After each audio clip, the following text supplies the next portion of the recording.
സ്വാഗതം.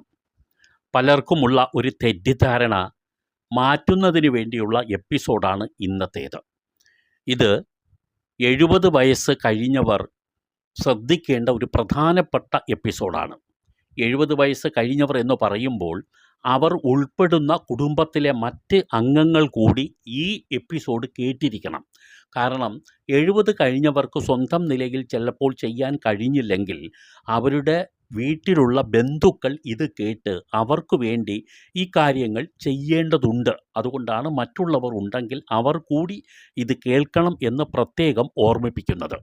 നിലവിൽ ആയുഷ്മാൻ ഭാരത് പദ്ധതി എന്ന കേന്ദ്ര സർക്കാരിൻ്റെ പദ്ധതി കേരളത്തിൽ നടപ്പാക്കിയിട്ടുള്ളത് PMJY പദ്ധതി എന്ന തലത്തിൽ തന്നെ നേരത്തെ ഇവരുടെ രജിസ്ട്രേഷൻ നടപടികൾ കഴിഞ്ഞിട്ടുണ്ട്. പക്ഷേ പുതിയതായി പ്രഖ്യാപിച്ചിരിക്കുന്ന പദ്ധതി എന്ന് പറയുന്നത് 70